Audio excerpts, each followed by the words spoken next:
তাহলে 8 নম্বর স্কুলের প্রশ্নগুলো দেখে নাও। প্রথম প্রশ্ন, অণু পরমাণুর ব্যাস নির্ণয়ে ব্যবহৃত সুবিধাজনক এককটি হলো অপশন বি অ্যাংস্ট্রম।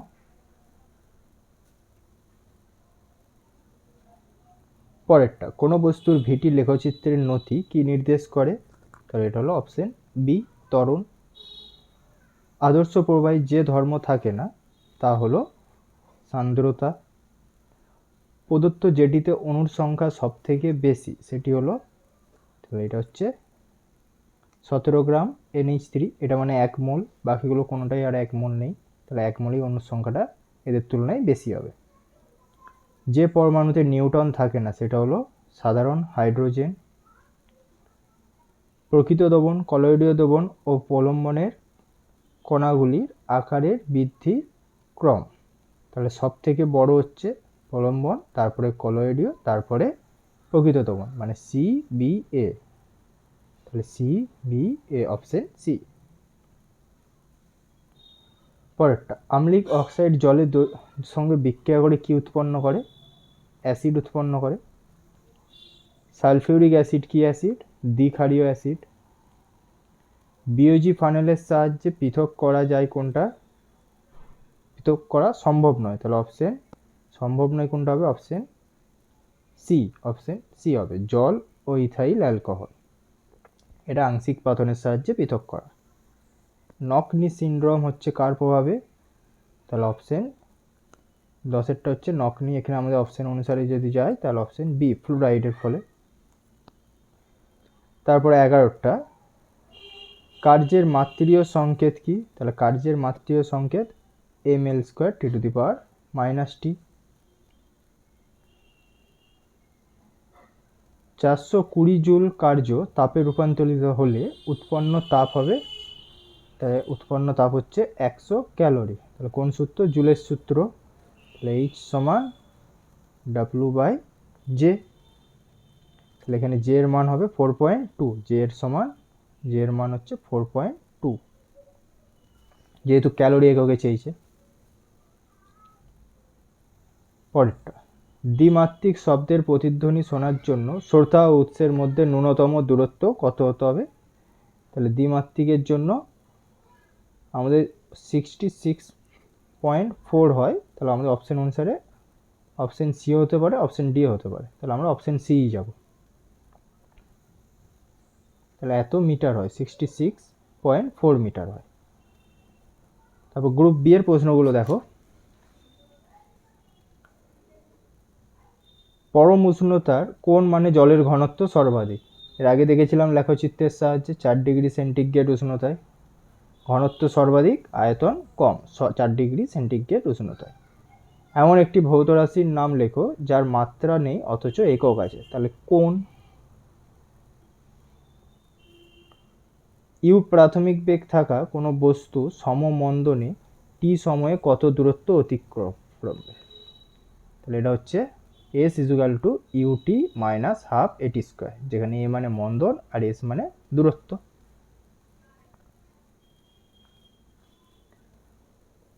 তারপরটা 3এরটা, স্প্রিং এর বল ধ্রুবক স্প্রিং এর কোন ধর্ম পরিমাপ করে? তাহলে এটা হচ্ছে নমনীয়তা হয়েছে।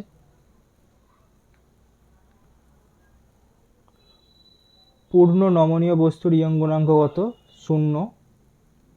ওজন বক্সে বাটখারাগুলো ভরের অনুপাত 5:2:2:1, 5:2:2:1। সিজিএস পদ্ধতিতে রৈখিক ভরবেগের একক কি? তাহলে সিজিএস পদ্ধতিতে হচ্ছে গ্রাম সেমি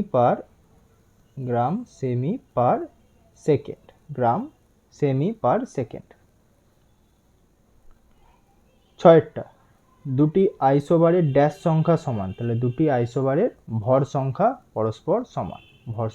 পরস্পর সমান।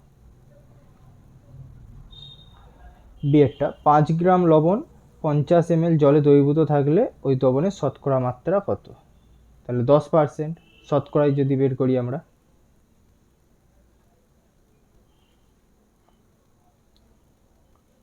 এসটিপিতে 56 গ্রাম নাইট্রোজেনের আয়তন কত? তাহলে 56 গ্রাম নাইট্রোজেনের আয়তন কত? 44.8 লিটার। যেহেতু 56 গ্রাম নাইট্রোজেন মানে কি 2 মোল নাইট্রোজেন, তাহলে 2 মোলে 1 মোলের আয়তন 22.4, তাহলে 2 মোলের আয়তন হবে 44.8 লিটার। এম মৌলের ইলেকট্রন বিন্যাসটি করো। ইলেকট্রন বিন্যাস হবে 2 6। আমাদের কত রয়েছে? 8 রয়েছে, তাহলে 8 এর করলে হবে 2 6।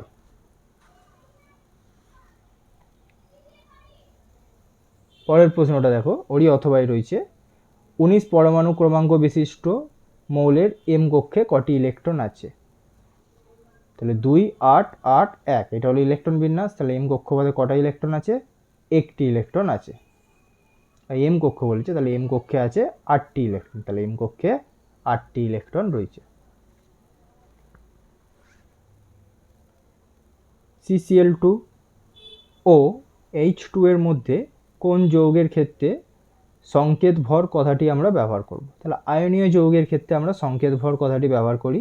তাহলে সেক্ষেত্রে CaCl2, ক্যালসিয়াম ক্লোরাইড হচ্ছে আয়নীয় যৌগ, তাহলে এর ক্ষেত্রে আমরা সংকেত ভর কথাটি ব্যবহার করব। 1 AMU সমান কত গ্রাম? তাহলে 1 AMU সমান 1.6605 ইন্টু 10⁻⁻24 গ্রাম। এমন দুটি পদার্থের উদাহরণ দাও যাদের উষ্ণতা বৃদ্ধিতে দ্রাব্যতা কমে। তাহলে ক্যালসিয়াম হাইড্রোক্সাইড CaOH এর হোল 2 আর ক্যালসিয়াম সালফেট CaSO4।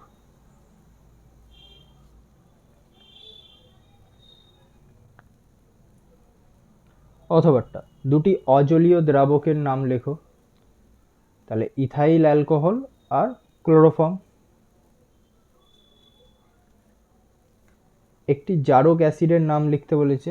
তাহলে জারক অ্যাসিড H2SO4 সালফিউরিক অ্যাসিড। আর বেরিয়াম ক্লোরাইডের দ্বারা কোন অ্যাসিডকে শনাক্ত করেন? এইটাও হবে H2SO4।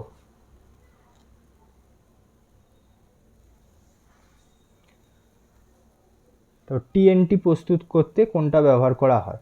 তাহলে TNT তোমরা তোমাদের বইয়ে যদি দেখো দেখবে বেশিরভাগ ক্ষেত্রে আমাদের HNO3 এবং H2SO4 দুটো ক্ষেত্রেই রয়েছে, কিন্তু তোমাদের যখন জিজ্ঞাসা করবে এই প্রশ্নটা তোমরা HNO3 মানে নাইট্রিক অ্যাসিডকে বেশি গুরুত্ব দিবে বা বেশি প্রাধান্য দিবে।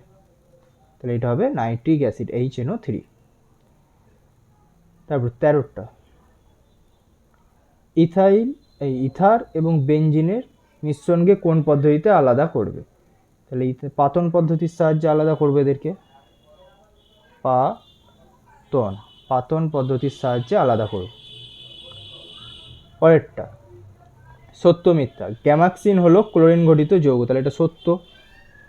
মিশ্র পদার্থের উপাদানগুলির নিজ নিজ ধর্ম বজায় থাকে, তাহলে এটাও হলো সত্য। তাহলে দুটোই সত্য। 15টা 20 গ্রাম ভরের একটি বুলেট 500 মিটার পার সেকেন্ড বেগে গতিশীল, বুলেটটির গতিশক্তি কত? তাহলে দেখে নাও গতিশক্তিটা। গতিশক্তি সমান E সমান ½mv²। এমটাকে আমরা কেজিতে নিয়ে এসেছি, মানে এসআই পদ্ধতিতে মানটা বের করলাম 2500 জুল।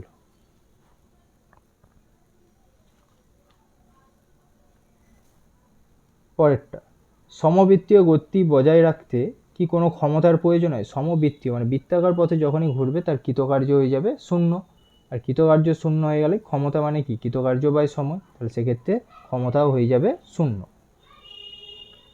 এক ব্যক্তি সিঁড়ি বেয়ে 3 তলায় উঠলেন আর একজন লিফটে করে উঠলেন, কোন ব্যক্তি দ্বারা কৃতকার্য বেশি?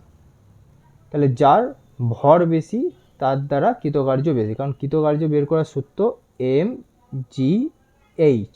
তাহলে এখানে কিসে করে উঠলো সেটা নির্ভর করছে না, তাহলে কি নির্ভর করছে? ভর এবং উচ্চতা। যেহেতু একই উচ্চতায় উঠেছে তাহলে ভরের মানটার উপরে নির্ভর করবে, যার ভর বেশি হবে তার দ্বারা কৃতকার্য বেশি হবে। এখন যদি দুজনেরই ভর সমান হয় তাহলে দুজনেরই কৃতকার্য হবে সমান। তাহলে এক্ষেত্রে লিখবে যে ব্যক্তিটির ভর বেশি সেই ব্যক্তি দ্বারা কৃতকার্যের মানও বেশি হবে। পরেরটা ক্ষণস্থায়ী শব্দের শব্দ নির্বন্ধন কত? তাহলে এটা হচ্ছে 1/10 সেকেন্ড। 1/10 সেকেন্ড।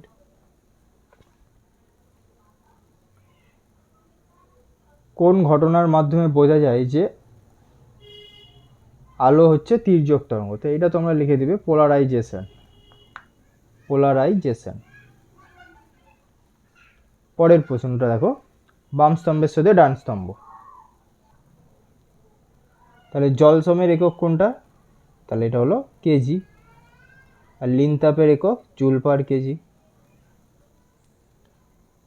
একটি এক্স রশ্মির তরঙ্গ দৈর্ঘ্য 3 অ্যাংস্ট্রম হলে তরঙ্গটির কম্পাঙ্ক কত? তাহলে করে দিয়েছি দেখো, অ্যামস্ট্রংটাকে আমরা মিটারে নিয়ে গেলাম, প্রথম অধ্যায়ে পড়েছো তোমরা।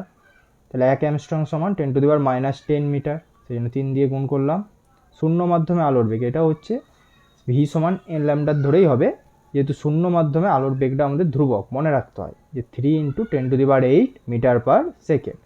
বাকি এন এর মান জিজ্ঞাসা করেছে, তাহলে সি বা ভি সমান এন ল্যামডা, তাহলে এন এর মান সি বাই ল্যামডা, তাহলে হলো 10⁻18 হার্জ।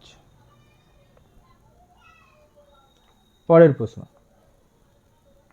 জলে অস্থায়ী ক্ষারতা সৃষ্টিকারী একটি লবণের নাম? তাহলে calcium bicarbonate, CaHCO3 calcium bicarbonate হয়েছে।